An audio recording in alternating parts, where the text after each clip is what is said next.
Y bienvenidos a la inauguración de la exposición. Voy a hacer la presentación de la ponente que va a impartir una conferencia sobre Humboldt, y a continuación tendrá lugar una pequeña mesa redonda donde también hemos invitado a la presidenta de la Asociación Humboldt de España. Estará también Juan Fuster como delegado del CSIC de la Comunidad Valenciana. Y estará también Jordi Silvestre como concejal del Ayuntamiento de Alcoy. Bueno, paso a presentar a Margarita. Margarita Belinchón es doctora en Ciencias Biológicas por la Universidad de Valencia. Es especialista en mamíferos fósiles. Buena parte de su vida científica ha estado vinculada al antiguo Museo Paleontológico Municipal de Valencia, transformado ahora en Museo de las Ciencias Naturales. Primero como investigadora y como directora desde 1999 hasta el año pasado, donde se jubiló. Incansable trabajadora, ha participado en 8 proyectos científicos de investigación financiados en convocatorias públicas. Es coautora de varios libros sobre museología, paleontología y divulgación científica y autora de numerosas publicaciones y artículos científicos. Ha colaborado en el estudio de varios yacimientos paleontológicos. Ha participado en congresos científicos de investigación, tanto a nivel nacional como internacional, sobre paleontología, museología y función social de la ciencia. Y ha organizado exposiciones y actividades culturales en el museo que han hecho un ejemplo de cómo hacer divulgación científica sin enormes inversiones económicas. Es socia fundadora de la Sociedad Española de Paleontología, miembro de la Red de Expertos en Patrimonio Cultural y Natural, miembro del Consejo Asesor de Arqueología y Paleontología de la Consellería de Cultura de la Generalitat, socia fundadora de la Asociación de Museos y Centros de Ciencia y Técnica de España, vocal de la Fundación Asamblea de Ciudadanos y Ciudadanas del Mediterráneo y desde el 2010 hasta el 2021 ha comisariado más de 20 exposiciones temporales, la última, Alexander von Humboldt, en la naturaleza todo está conectado. Su conferencia se titula Alexander von Humboldt, el asombroso viaje de un europeo ilustrado por la España de Goya. Pues muchas gracias, Margarita, por estar aquí y por habernos traído, o también cómplice de habernos traído esta exposición. Muchas gracias. Muchísimas gracias a ustedes por haberme invitado a estar aquí. Para mí es un honor estar en Alcoy, me siento un poco en mi casa. Como les decía hace un rato, en Alcoy transcurrió parte de mi adolescencia y tengo muy buenos recuerdos de este pueblo, que lo sigo considerando un poco mi casa.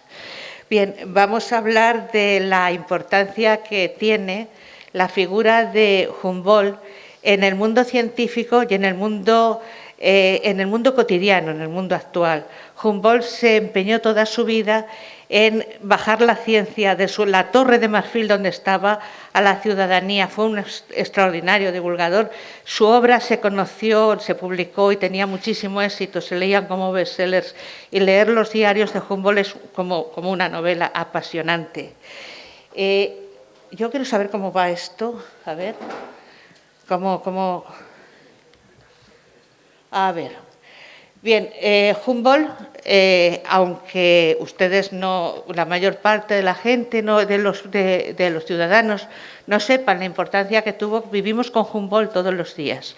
Cada vez que encendemos el telediario y vemos la predicción meteorológica, vemos los mapas de isobaras, isotermas, bien, eso se lo debemos a Humboldt, que era un obseso del método científico y determinó que eran las coordenadas y las isotermas como líneas que unían puntos idénticos de presión y de temperatura en distintas partes de la Tierra.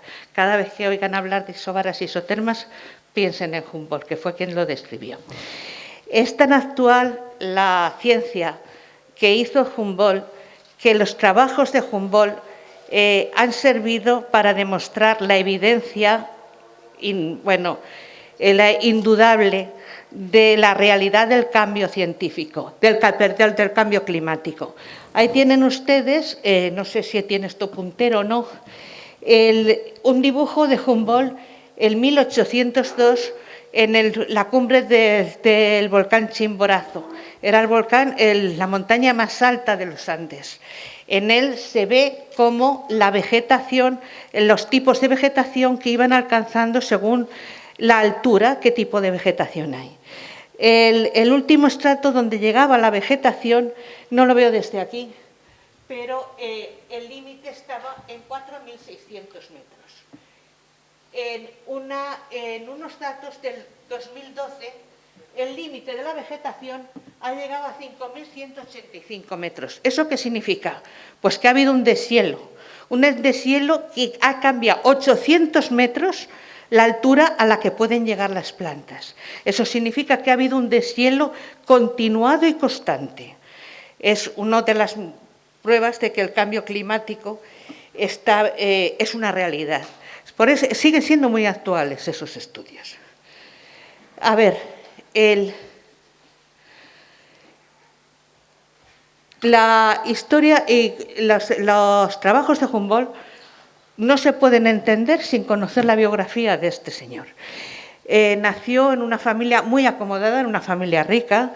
Su padre era chambelán del rey de Prusia y además tenía una formación científica importante.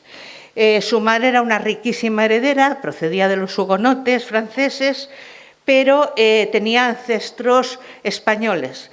Sus abuelos procedían de los sefardíes que salieron de España, sus antepasados. Se llamaba de apellido Colón Lemos. Lemos procedía de Galicia. Pero bueno, era una mujer que era muy poderosa, muy rica y que su máxima obsesión era que sus hijos tuvieran la mejor educación. Los dos hermanos fueron muy famosos los dos en vida, porque Alejandro fue el naturalista y Guillermo Williams fue un lingüista muy importante que fue uno de los padres de la lingüística moderna con Saussure. El hermano fundó la Universidad de Berlín. Vivieron en el castillo y se educaron en el castillo de Tegel, que es ese que ven ahí, y su familia les puso los mejores tutores que podía haber en ese momento. Uno de ellos fue Campe, que hizo una adaptación para niños del famoso Robinson Crusoe. Hizo una adaptación para niños. Fue con el libro con el que Humboldt aprendió a leer. Y se despertaron, el ansia de viajar y el ansia de conocer. También tuvieron otro tutor que fue Kunt, que estaba muy relacionado con los círculos de los sabios judíos, de los círculos de Berlín, que eran de los ilustrados. Prácticamente todos pertenecían a las asambleas de judíos que había allí, que eran muy intelectuales y que seguían los principios de... allí es donde conocieron la filosofía de Kant. La filosofía de Kant fue la que fue base en el pensamiento científico y humano de Alexander y de su hermano también. Esos profesores, particulares que tuvieron sus tutores, los introdujeron en los círculos berlineses, que, como os decía, eran todos círculos científicos y de sabios, que eran casi todos judíos. Y fueron muy importantes el gabinete de Henriette Hertz, que era la mujer de Hertz, que era un físico muy importante que había sido el alumno predilecto del filósofo Kant. Y también fue básico en la vida de ellos, de los dos chicos, que entonces eran muy jóvenes, Moses Mendelssohn. Moses Mendelssohn era, además de ser un filósofo muy importante, era un banquero que durante toda la vida fue el que le gestionó la economía y el que le gestionó, el medio de vida a Humboldt. En estos círculos intelectuales, precisamente Hertz era amigo de Benjamin Franklin y de Volta. Hacían experimentos científicos y hablaban sobre todo de ciencia de literatura y de filosofía. Bueno, no solamente de filosofía, en esos experimentos, de esos experimentos que hacían, la casa de Humboldt se empeñó Alexander en que hubiera un pararrayos, porque lo convencía Franklin de que había que poner un pararrayos, y fue el primer pararrayos que hubo en una casa en Alemania. Y hacían experimentos de aplicación de la electricidad a los cuerpos biológicos. Es decir, cogían una rana, veían, conectaban los dos polos, una rana que estaba muerta y la rana se movía.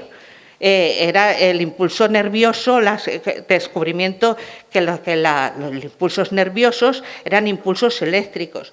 El otro día nos contaba un especialista Humboldt que Humboldt llevaba los brazos machacados de quemaduras de electricidad porque él mismo se aplicaba los electrodos a ver cómo se movían autónomamente los dedos. Ese era el afán científico, la experimentación empírica real. Y bueno, fue muy conocido porque en España se publicó después, pero fue muy conocido el trabajo de galvanometría. Es la aplicación de la electricidad para la activación de los nervios y de los músculos. En el siglo XIX se utilizó incluso que tuvo aplicaciones médicas esto. Bueno, en esos salones no solamente se discutía, también se cotilleaba, incluso se hacían soirées y bailaban.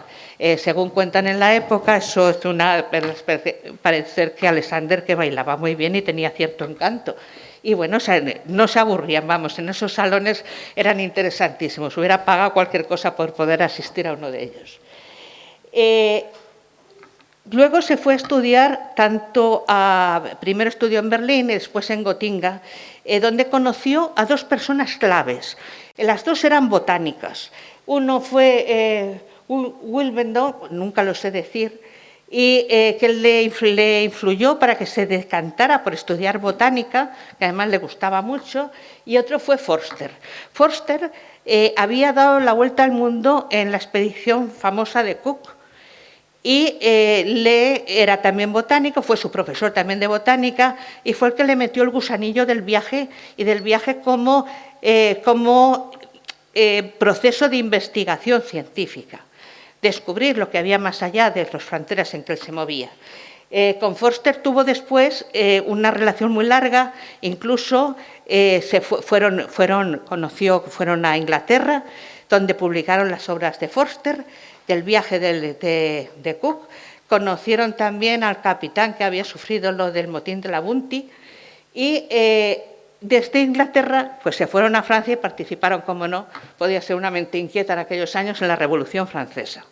Cuando, además la apoyaron con bastante entusiasmo y se decepcionó muchísimo cuando vio la deriva de los años de terror de la Revolución Francesa. Se separó de aquello, dijo que no quería saber nada de aquello que había sido. Trabajó muy joven, estudió también en la Universidad de Friburgo, estudió mineralogía y fue un chaval muy avanzado y lo nombraron director de las minas de Silesia. Él se vio que además como tenía las influencias botánicas que había tenido, pues no le dio por otra cosa más que estudiar la flora que crecía en la oscuridad en las minas.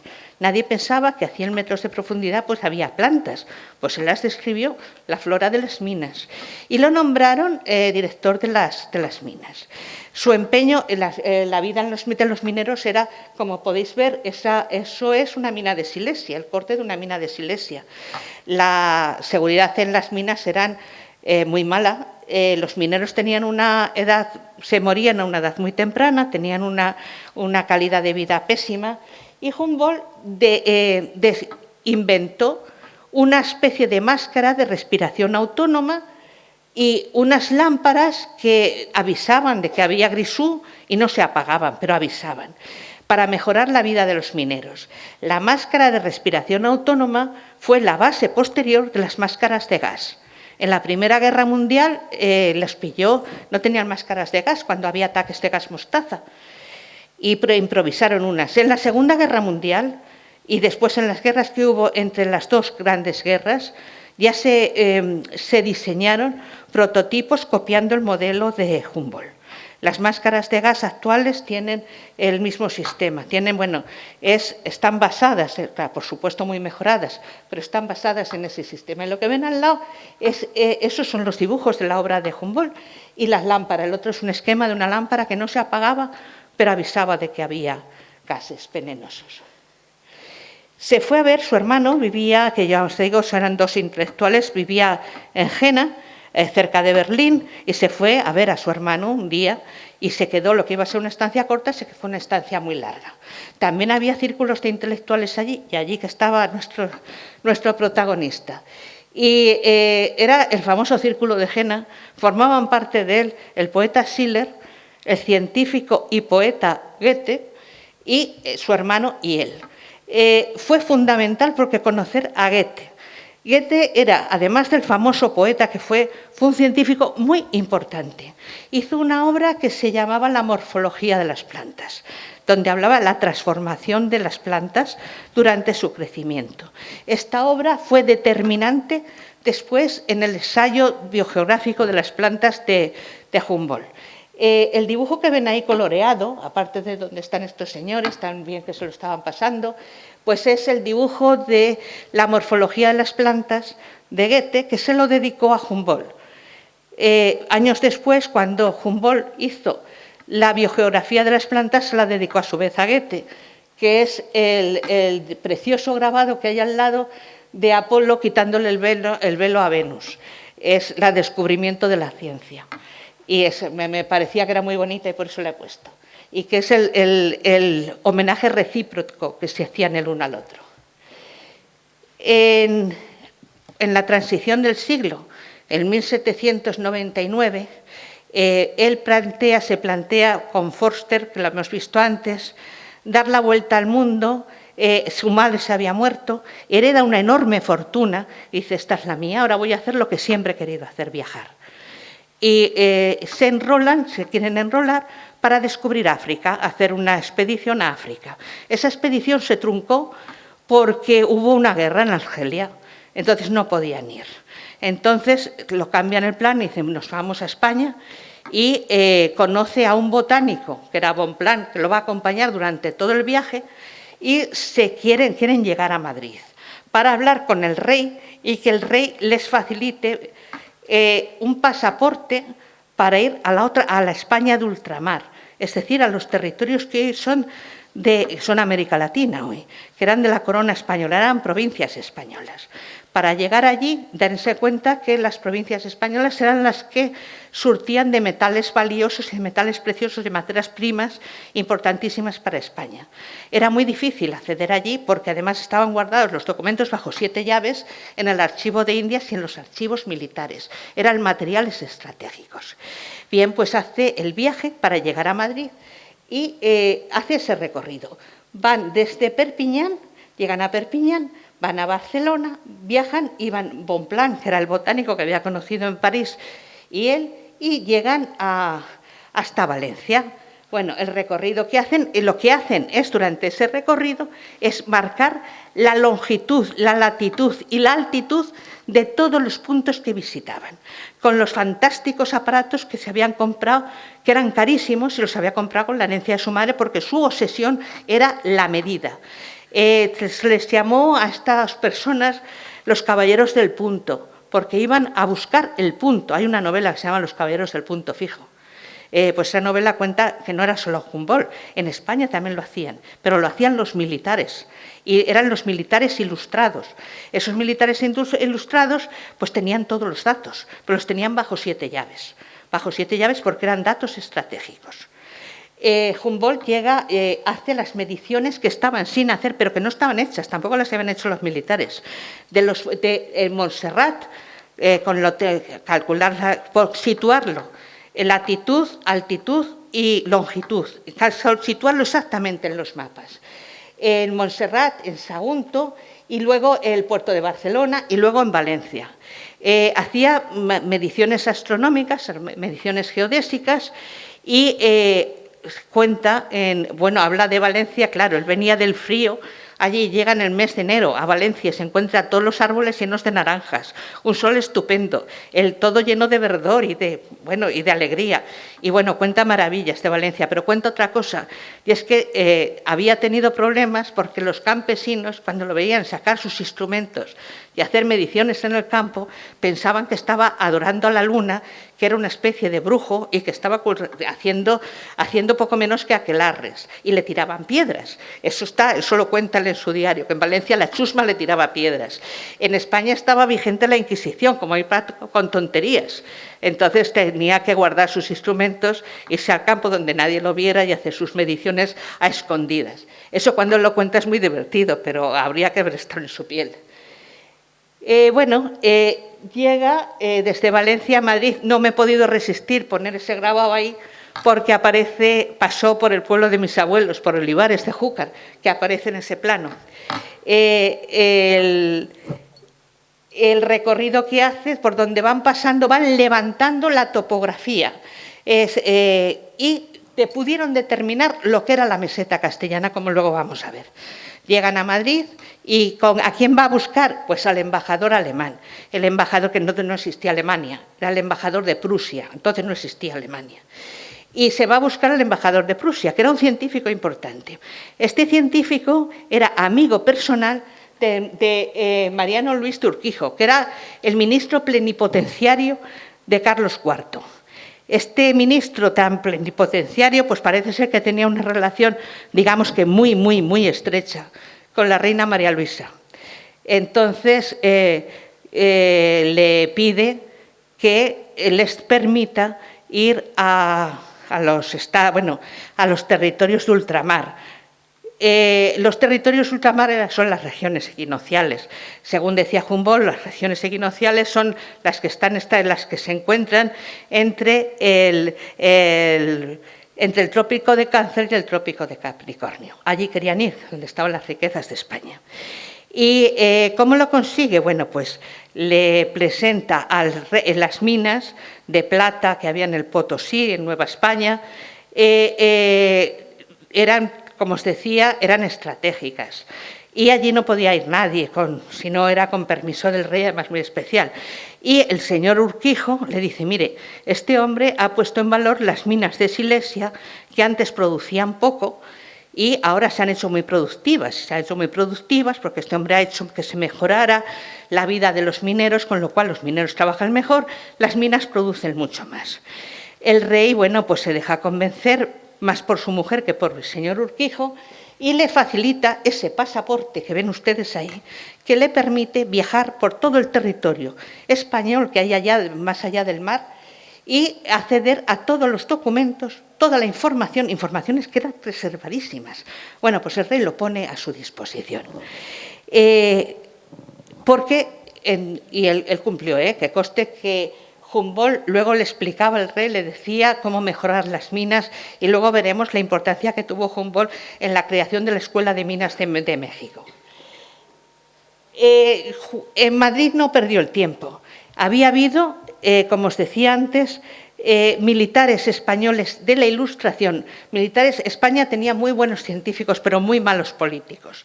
Es la expedición de Jorge Juan, que hicieron una expedición para observar, habían hecho expediciones concretamente esta de Ecuador, donde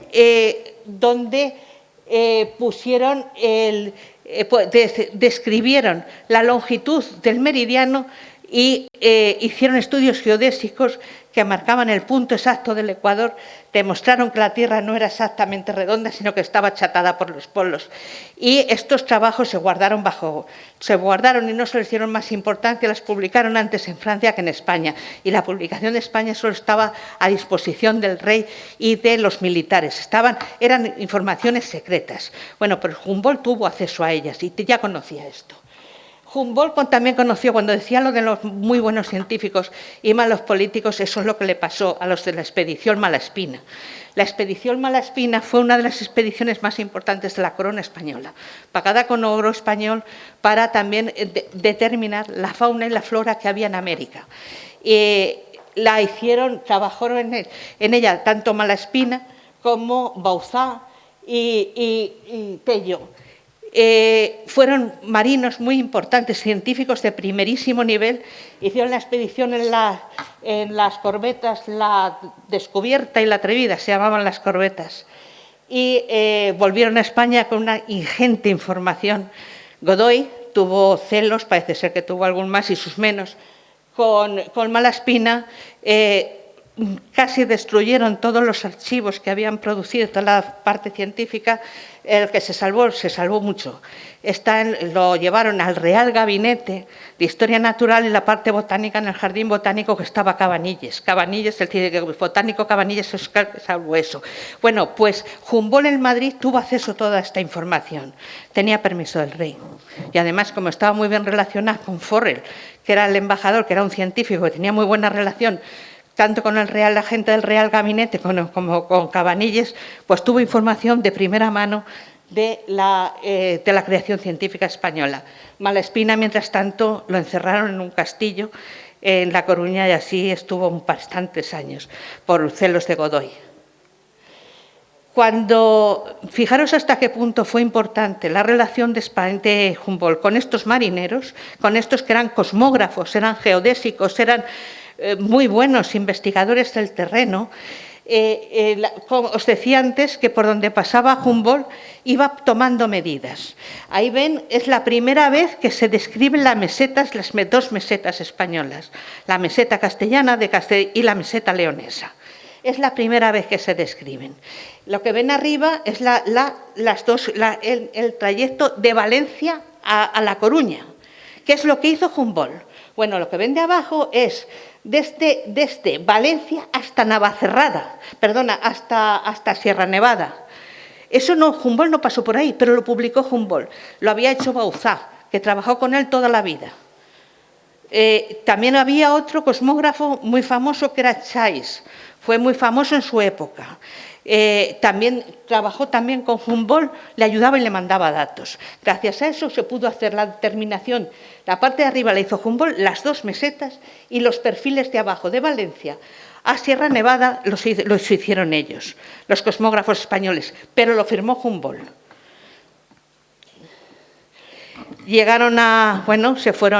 Embarcaron en La Coruña, mientras iban de viaje, pues hizo esas mediciones que les permitió determinar las mesetas y embarcaron en ese paquebote que era el Pizarro. Lo encontraste antes de anoche, encontré el grabado del Pizarro porque sabía que tenía que estar, estaba en el archivo de Indias. Y se embarcaron en eso y tienen el año 1700, era el correo que iba a La Habana. Y cuando salían de La Coruña, Humboldt lo escribe y se lamenta, dice: ahí, mientras yo estoy saliendo de viaje, en ese castillo han encerrado al pobre Malaspina. Ese es el castillo donde estaba Malaspina encerrado y Humboldt tanto lo añoró. Lo primero que hicieron fue empieza el periplo llegando a Canarias. Llega a Canarias y llega primero a La Graciosa, después al Teide. Su afán de medir y de medirlo todo dio lugar al primer trabajo de biogeografía. Subiendo por el Teide, ven el dibujo del Teide, ven unas letritas, hay unos letreritos. Pues es el nombre científico de todas las plantas que iba encontrando a las diferentes alturas. El primer trabajo de biogeografía que se conoce. Se sorprende viendo el enorme drago milenario, que ya no existe ese drago. Había un drago milenario que lo había visto y él había visto los dragos pequeñitos en el botánico de Berlín. Pero eran unos dragos de invernadero, eran muy pequeños, y cuando se descubrió un drago donde dentro vivía gente, pues se quedó alucinado y lo describe el drago. Vio también los volcanes, describió también los volcanes, que luego fue un básico para el estudio de los volcanes de América Latina, de la Nueva España y de la Nueva Granada, y describió la violeta del Teide. La violeta del Teide era la planta que crecía a la mayor altitud, a 3.000 y pico metros, no me acuerdo, ahí lo debe de poner, a 3.000. Bueno, pues es la planta que crecía a la máxima altitud. Y es la viola del Teide, la viola de Humboldt. Como veis, su afán por medir dónde estaba, dónde iba, a qué altura vivía cada una de las plantas, es la base de la biogeografía. Una de las ciencias fundamentales para que si hay aquí algún ecólogo, algún biólogo, pues ya sabe. Entonces, empieza el viaje a las regiones equinocciales y llegan a lo que es hoy Venezuela, a Cumaná, y se dedican a estudiar la fauna y la flora y las altitudes del territorio, realmente el estudio del territorio. Cuando llegan, conoce allí, en Venezuela, luego en Perú, conoce a Caldas, pero en Colombia conoce a Caldas y luego en Ecuador conoce a Montúfar. Caldas es el de arriba, le llaman el sabio. Curiosamente, el sabio Caldas le llamaban en Ecuador. Curiosamente, estaba haciendo Caldas en las montañas de los Andes, estaba haciendo lo mismo de manera muy precaria, sin aparatos sofisticados, de lo que estaba haciendo Humboldt, sin haberse conocido ninguno, midiendo altitudes son las que medían las plantas. Humboldt lo hacía con un aparato que se llamaba, Humboldt lo hacía con unos aparatos muy sofisticados y Caldas los hacía con unos aparatos que se los había fabricado él, pero los resultados eran lo mismo. El aparato de Caldas consistía, que había averiguado, que el agua hierve a distinta temperatura según la altitud a la que estás. Y en eso se basaba para hallar las altitudes, sabiendo a qué temperatura hervía el agua. Con cacharros domésticos no es lo mismo que hacerlo con aparatos de precisión, obviamente. Con Montúfar fueron al Chimborazo, querían ir en Ecuador al Chimborazo, y luego dejó de trabajar con Caldas y se dedicó a trabajar con Montúfar. Cuando llegaron a Venezuela, tenía un objetivo. Primero, demostrar que la cuenca del Orinoco y la cuenca del Amazonas estaban conectadas. La cuenca del Amazonas y el Orinoco se conectan por el río Cachaquire. El Orinoco ya lo había estudiado un valenciano, un jesuita valenciano, unos años antes, se llamaba José Gumilla. Los misioneros se movían por el río Cachaquire como Pedro por su casa, pero no se sabía cómo era posible que se conectara ese río, llevara del Orinoco al Amazonas.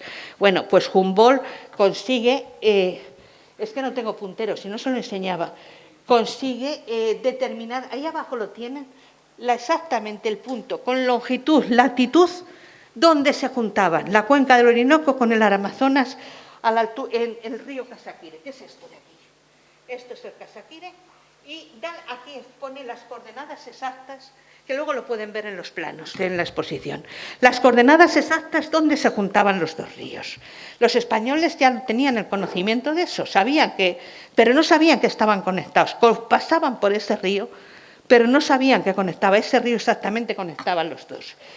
En Venezuela, una de las preguntas que le hacían a Humboldt era que, oiga, que mire, que es que nos hemos dado cuenta que en las orillas del lago Valencia, el lago Valencia se llamaba ese, el lago Valencia, que ha dejado de ser productivo, no crecen los cultivos, los alrededores están, Humboldt lo vio así y ya estaba deteriorado. Y Humboldt llegó a la conclusión y les avisó a la gente, mire, esto ha dejado de producir, que aquí han cambiado los ciclos de cultivos, porque lo que antes era todo selva y bosque lo han deforestado para hacer pastos y para cultivo. Entonces aquí hay un problema de que las aguas van contaminadas al lago de Valencia, se está eutrofizando y que esto no es rentable que esto lo estén haciendo eso. Eso que ves la foto de arriba era como lo vio Humboldt y ya estaba degradado, ya le protestaban que estaba degradado. La foto que ven abajo es una ortofotografía de satélite donde se ve el lago de Valencia, actualmente es el más contaminado de América Latina y si ven alrededor no queda nada de bosque. Son todo fábricas, industrias y una especie de favelas. Y lo que era el paraíso, pues mire cómo se ha quedado. En Colombia conoce a Celestino Mutis. Celestino Mutis ahí tiene el billete, ¿se acuerdan aquí? Los que no sean millennials os acordaréis de los billetes de 2.000 pesetas. Pues los billetes de 2.000 pesetas que se hicieron para el centenario de la Expo de Sevilla era un homenaje también al botánico Mutis. Mutis era, bueno, la historia de Mutis, eso también para hacer una exposición aparte, pero estaba en América estudiando las quinas, el árbol de la quina, la cinconia, la cinchonia. La quina era también estratégica porque era la única medicina que curaba la malaria, el paludismo. Entonces era muy, muy valiosa el árbol de la quina. Ahí tienen un bote en la exposición de quina también. Era estratégico el bote de ahí de quina, que es más o menos de la época, pertenece a las colecciones del Museo Militar de Valencia. Entonces, Humboldt lo que hizo fue intercambiar la información que tenía de botánica con Mutis y le agradeció Humboldt todo lo que le había enseñado Mutis, dedicándole una planta, una flor de quina que él describió, que la encontró Mutis y la describió la especie, y se la dedicó a Mutis y le llamó Mutisia en honor de Mutis. Y le dedicó también una de las ediciones de la biogeografía de las plantas. En Venezuela también, en Colombia, no, en Venezuela, Colombia, ¿era en Venezuela? Sí. ¿Dónde estaba la cueva del Guácharo? Los guácharos eran unos pájaros que se sabía que existían esos pájaros, no sabía nadie los había descrito científicamente. Cuenta Humboldt en sus diarios que con la grasa de esos pájaros se alumbraban en las misiones, la utilizaban como para hacer luz, para usarlo como en los candiles. Y ese es el guácharo, y lo describió Humboldt. Y arriba, bueno, ves un ejemplo de un monito que describía los animales que había en la selva, pero iba casi un poco a tiro fijo porque tenía toda la información de la botánica que les habían pasado de los jardines botánicos de España, donde estaban los materiales que habían estudiado los científicos españoles, y la relación, o sea, era muy, muy fluida. La relación con los máximos, claro, iba con la carta del rey, con las recomendaciones de Cabanilles, tenían todas las puertas abiertas. Llegaron a la isla de Cuba y describe también lo poco sostenible que son los trapiches del azúcar, donde están los ingenios azucareros y del tabaco. Ve que los ingenios azucareros consumían muchísimo combustible, necesitaban muchísimo combustible para obtener el azúcar, sobre todo para destilar el ron y para la industria del tabaco, con lo cual habían deforestado prácticamente la totalidad de los núcleos boscosos que había en los llanos de Cuba. También cartografió exactamente las posiciones de La Habana y sobre todo, bueno, dio las latitudes y sobre todo las altitudes que estaban sin medir. Era un cartógrafo fantástico. Y en el ensayo sobre Cuba lo prohibieron en España porque hacía un alegato terrible sobre los medios que vivían los esclavos, sobre la esclavitud. En aquella época, ahí tienen los anuncios de prensa de la época, son reales. Se vendían los esclavos como se vendía un caballo. Es más, un caballo era más barato, era más caro un caballo que un hombre. Un hombre se reponía prácticamente gratis. Y claro, ahí tienen, esos son anuncios reales de la época. Humboldt puso el grito en el cielo y cuenta en sus escritos, que luego lo verán ustedes, si se dedican a pasear por la exposición pueden ver esto, que cada gota de jarabe de azúcar había más de una gota de sangre de un hombre. El ensayo político de Cuba lo prohibieron en España hasta bien entrado el siglo, a finales del XIX no se volvió a editar, no se pudo editar en España. Como ven, lo que seguía haciendo es lo mismo que hizo en las mesetas, levantar a las alturas. La Nueva España es lo que es en México. Era el virreinato de la Nueva España, había 5 virreinatos. A ver, esto. Espera. Eso. Se dedicó a visitar los volcanes, a estudiar los volcanes y a estudiar sobre todo la flora. Seguía poniendo las bases de la biogeografía. A tal altura crece tal planta, a tal altura crece tal planta. Y eso hoy podemos saber, la flora que ha desaparecido a ciertas alturas nos da una idea de cómo ha cambiado el territorio, cómo ha cambiado el clima. Era muy curioso, se empeñó en ver un volcán por dentro y fue en uno de los volcanes, creo que era en el Pichincha, en Ecuador, donde intentó asomarse a la boca del volcán, casi se cayeron dentro y bueno, estuvo aquello a punto de... Es muy curioso, por ahí está, lo pueden leer lo que decía, que bueno, para lo que debieron de pasar un poco mal. Subió al Chimborazo en zapatos de tafilete, y subió donde alcanzó la máxima altura que se había llegado entonces, a 3.300 metros, 6.300 metros, el Chimborazo, con zapatos de calle, como los que llevamos ahora. En fin. Eso es el Chimborazo, y esa casa que ven ustedes allá abajo, yo es que estuve en un proyecto estuve participando en un proyecto en Ecuador de optimización de los recursos patrimoniales de Ecuador. Y bueno, hace unos años estuve allí y pude ver la casa, que eso era el campamento base que tenían para subir al Chimborazo, existe todavía. Estaban en proceso de hacer un centro de interpretación, querían utilizar eso para ponerlo en valor y hacer la ruta de Humboldt. Esa casa existe todavía. Eso, la geografía de las plantas equinocciales, ahí tienen, en los laterales tienen las tablas de a qué altura está cada planta y tal. Se medían en toesas. La unidad de medida de la época era la toesa. Y no me acuerdo la equivalencia al metro, pero luego cuando se publicó la última de las ediciones, añadieron una columna para transformar las toesas en metros, cuando se adoptó en Europa el sistema métrico decimal. Y eso, bueno... Eso es la corriente de Humboldt. La corriente de Humboldt ya la conocían. Humboldt lo único que hizo fue la medida, determinarla, observarla y describirla. Pero ya la conocían. El español Juan de Acosta ya la cita en sus libros, pero no estaba metodológicamente estudiado.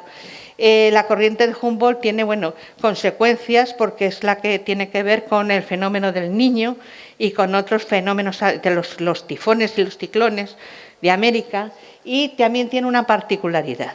Es una corriente que arrastra el agua fría, el agua oceánica choca en las costas de Chile y se enfría y sube para arriba, y el agua fría está en sitios donde tenía que haber agua más caliente por la latitud. Bueno, pues eso es la corriente de Humboldt. La corriente de Humboldt además produce un fenómeno que es que arrastra a la costa una cantidad ingente de plancton, con lo cual muchas aves marinas van allí a comer. Los excrementos de esas aves marinas es el famoso guano. Humboldt también hay mucho salitre, claro, porque eso produce mucho salitre. El guano Humboldt vio que esas montañas de excrementos, iban los campesinos, cogían un saco y se lo llevaban y se lo echaban al campo. Y vio Humboldt que era un fantástico fertilizante. Trajo una muestra a Europa. Y Humboldt después trabajó con Gay-Lussac y otros científicos en su laboratorio, analizaron y dijeron, bueno, esto es un fantástico. Y entonces se dedicaron a importarlo. Entonces se produjo la guerra del guano. La guerra del guano se produjo era la guerra del Pacífico, Chile, Perú y Bolivia, justo donde estaban los excrementos de estos pájaros gigantes. Y para Europa, para toda Europa, fue tan importante como ahora puede ser el petróleo de América Latina, de los países árabes. El guano que venía de América Latina y el salitre, era muy importante el salitre para fabricar pólvora y el guano para hacer fértiles tierras que eran muy infértiles. Se desencadenó una guerra de varios muertos, varios miles de muertos allí, por la posesión y por la explotación del guano. Esa es la publicidad del guano. Lo mismo, efectivamente cumplió su palabra con el rey, le dijo que él podía hacer por mejorar las condiciones de vida de los mineros. Él habla de cómo eran las explotaciones de Potosí y de Huancavelica. En Huancavelica además había mujeres mineras y claro, se morían muy pronto. Dice concretamente que Potosí era la boca del infierno y Huancavelica un matadero público. Las condiciones de las minas eran, mirar cómo se trabajaba en Potosí. Eran tremendas, además, ¿por qué eran tan rentables las minas de plata y de oro allí? Pues porque también prácticamente la mano de obra era casi gratis. Les pagaban muy poco, cuando les pagaban, pero muy poco a los trabajadores. Y en aquella época el rey decide, aparte de hacer las, además por indicaciones de lo bien que había resultado en Silesia, los científicos españoles y Humboldt les ayuda a planificar la Escuela de Minas de México. Humboldt habla maravillas de cómo va a ser esa escuela de minas y tan impresionado se queda que regala todo su instrumental carísimo científico que había comprado para hacer la expedición, se lo regala a la Escuela de Minas de México. Él no la llegó a ver funcionar, pero él dejó allí sus materiales para la Escuela de Minas. No solamente observaba, hacía observaciones científicas, digamos, de la naturaleza, también se preocupaba por las culturas andinas antiguas. Eso es como vio el Ingapirca en Cañar, en Perú, como vio el templo del Inca. Era ese castillo. Yo también estuve allí, eso es lo que yo puse, intentamos, bueno, poner en valor, hacer una ruta patrimonial por allí, y eso es como estaba ahora, se había conservado tal cual. Cuando estaba en Cuba, en la segunda vez que ya de vuelta, hacen escala en Cuba, y cuando estaban en Cuba ya de vuelta, recibe una carta del presidente Jefferson, el virginiano, el tercer presidente de los Estados Unidos, que además de ser un político importante, fue el tercer presidente americano, pues era un científico también importante. El primer trabajo de paleontología que hay escrito en América lo hace Jefferson, describe el Megatherium jeffersoni, y sus trabajos están en la Biblioteca del Congreso de Estados Unidos. Bueno, pues le escribe Jefferson a Humboldt y dice que quiere verlo, porque Humboldt recibe noticias de que este hombre estaba estudiando las minas, estaba estudiando los cerros, estaba haciendo la cartografía, y lo recibe está varios meses con él, porque se fueron, cuando volvían Bonpland, que era el botánico que iba con Humboldt, Montúfar, que era el que habíamos visto, que también los acompañaba después, y nada, los recibió y fue el huésped de Jefferson. El huésped de Jefferson le preguntaba por datos de las minas, de tal. Acababa de comprar, Jefferson había comprado a los franceses el territorio de Luisiana por unos pocos miles de dólares. Y separaba Luisiana de los territorios españoles solamente el río Sabina, una especie de riachuelo que pasaba por allí. Bueno, las ansias expansionistas de Jefferson parece ser que se vieron, digamos, acuciadas por la información que había recibido de Humboldt. Parece ser que Jefferson también tenía sus espías y que complementaban la información de unos y otros. El caso es que tiempo después Jefferson se quedó con la parte de Texas y de México, una parte un poco importante de México. Humboldt siempre pensó que se lamentaba de que había sido una especie de infidelidad a la corona española porque había estimulado las ansias anexionistas de Jefferson, pero bueno. En París, cuando llegan a París, Humboldt nunca volvió más a España, aunque sí que mandó minerales para las colecciones reales.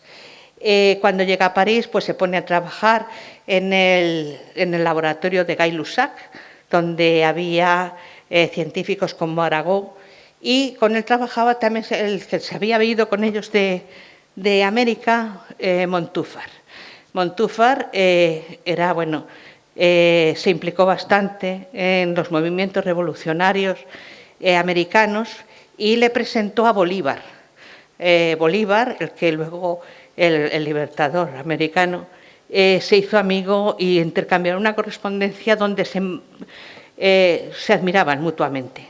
Y bueno, hay una correspondencia muy chula que cuenta, bueno, la amistad que tenían Bolívar y Humboldt.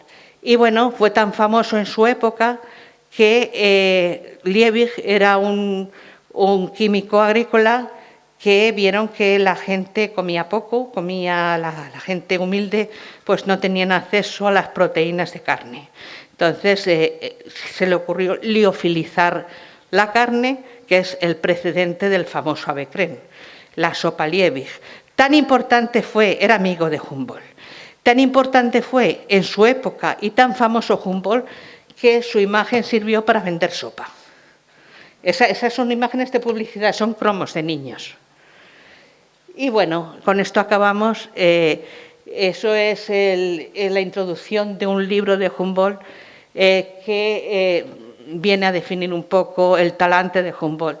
Ese libro es América, que se encuentra, es muy idealizado, que América se encuentra, los europeos llevan a América la cultura, y se llama Humanitas, Litera y, bueno, en definitiva, la humanidad, las letras y los frutos de la tierra.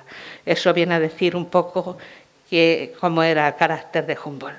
Muchas gracias, espero que no se hayan aburrido mucho y muchas gracias por la atención que me han prestado. Para mí ha sido un honor.